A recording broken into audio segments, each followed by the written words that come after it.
ini nga mga helicopter makakarga o hangtod siyang kasako sa bugas na may 50 ka kilo ang matag sako. Lagi ng mga maayos at nakahanda sa anumang sakuna o anumang kailangan natin gampanan ng tungkulin. At meron din tayo mga DRPU o yung ating mga team na handang tulong sa mga disaster response operation. Disaster flight ang NOMAD.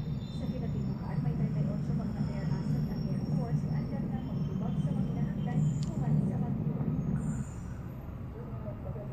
Si Major Glenn Cabalquinro nga kanyang squadron commander sa 208 Tactical Helicopter atong sa Bagong Landa, mausap ang labing-unang nakalupad o bulok o ginabang sa mga biktima sa bagyo. Mahirap sa content na pakikipag-coordinate sa part ng mga piloto. Pero ang importante doon is yung ma-establish natin yung communication at yung ating koordinasyon sa mga nag-coordinate units.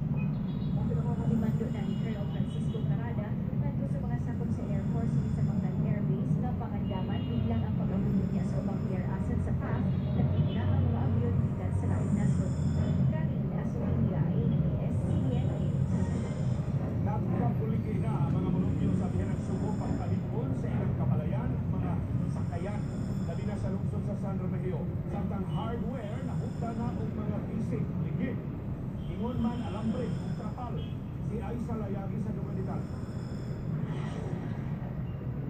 Nabati na din sa mga nagbahid sa Subo ang kusog hangin o ang pagkuha niya dahil bagyong Ruby. Di na mahimutang ang mga nagpuyok dahil doon sa dagat.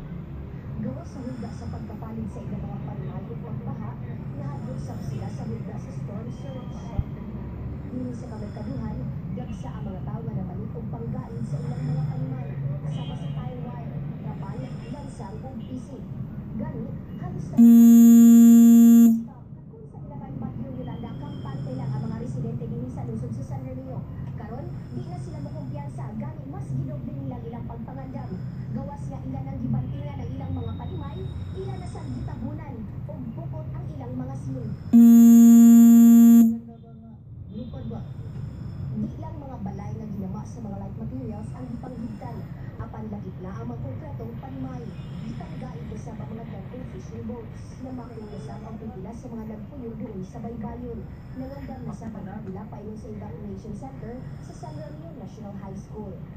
Aiza Layagi, ABS-CBN News. Italian sa kabarian ang Basilica del Santo Niño isip evacuation center alang sa mga biktima sa bagyong Ruby. Unang biyernes ron sa buwan, mga devoto ni Senyor Santo Niño nag-ampo na diligrami pinahon sa bagyo. Si June Ray Danela sa eksklusibong report. Unang biyernes sa Pilgrim Center sa Basilica del Santo sa mga biktima.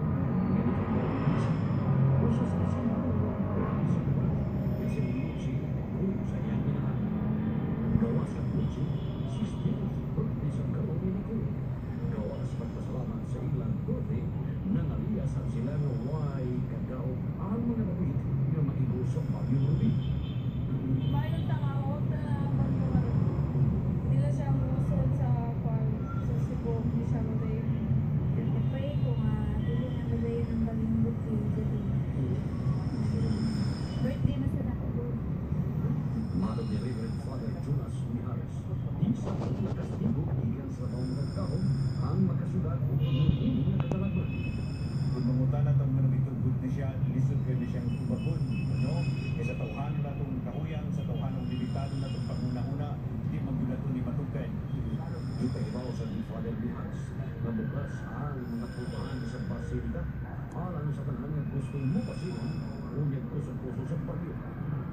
Unang prima ng mga pultahan sa uban ng mga building, sa uban ng mga panimalay, o sa pagkahaang balay sa Ginoo, balay natin sa Basilica, na niya kapalibutin taon ng mga tao, mga bata, doon si mga tigulang, sa mga hamtong, ewan sa sila kapagkapainan, then open kayo ng itong Basilica para kanila mga tabang kanila.